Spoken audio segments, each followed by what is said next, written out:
Okay, now tell me your name again. Jayani. Gianni, and how old are you? 10. All right, and tell me what this invention is. So it's called a spinoscope. So Spinoscope, you can either okay. take this part off and it spins and makes an illusion. Or you put this on and you spin it and it makes like a video type of illusion by looking at the mirror. I can see that. So you spend all week working on this.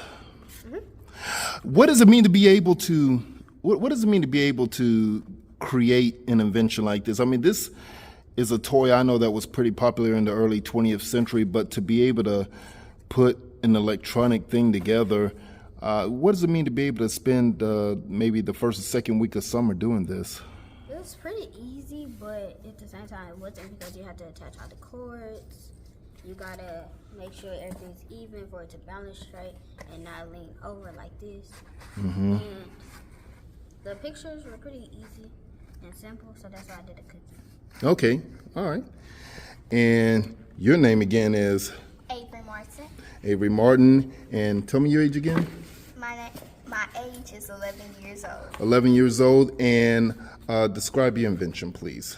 My invention right here is a control panel, and we use Morse code designed by Samuel Morse, and we have a guide to what the letters are. So if I wanted to do high, this is the H right here, I would do 4 dots. 1, 2, 3, 4.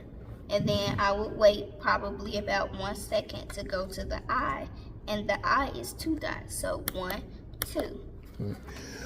Who normally uses the Morse code, and when is the Morse code usually used?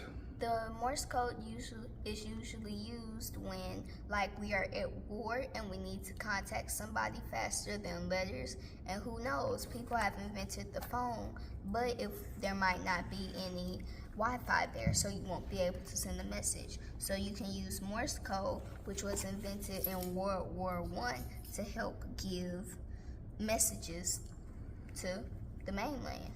I really appreciate that. Tell me your name and age again, sir. My name is Kason Thorne. I'm 9 years old. Kason Thorne, 9 years old, and it looks like you have a Morse code invention of your own. All right, would you like to demonstrate it? This is a control panel. I'm able to send codes to people, and people are able to send codes to my control panel. And it was pretty easy building the control panel. The strings was not, it was easy, but like really medium kind of easy, but it was kind of hard at the same time. And I decorated, made a lot of textures in it, and then that's what it is. What's that little bobblehead thing?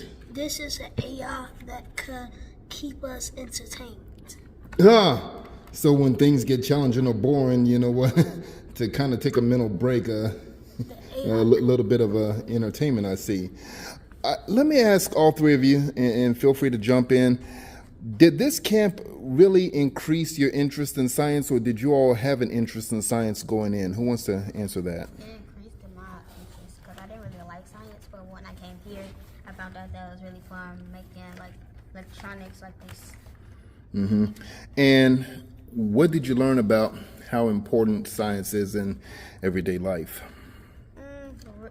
It's really hard because you have to make sure you know where the wires, you gotta make sure you have batteries and all those types of stuff. Like for this one, you gotta make sure you know how to balance things. Like in real life, you have to balance lots of things to stack it on top of each other, like a construction worker or something. Like how this has to balance like that. Understood. And I'm going to ask Ms. Lozano here. I think you've been working with them the past week on this, and what do you think about what the kids were able to achieve with their inventions? So they were able to actually obtain information about their inventions from knowing what a control panel is, to putting their receivers and transmitters together, to sending codes to each other. Just like Kason stated, they were able to invent their own AI, their own Morse code. Morse code, yes. And pretty much work together. in groups. So Right, yeah. they enjoyed it. I enjoyed it.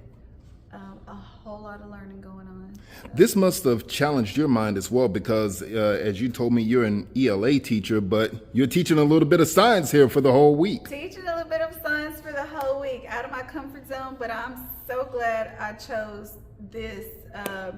Our session is in control, so I'm so glad I chose the in control session because it was a lot of hands-on, and I also learned a few things. So I do have a son that actually put one together, so guess what? I'm be sending Morse codes to him as well. Oh, that's great. I can only imagine what the discussions are going to be like. Yes. All right.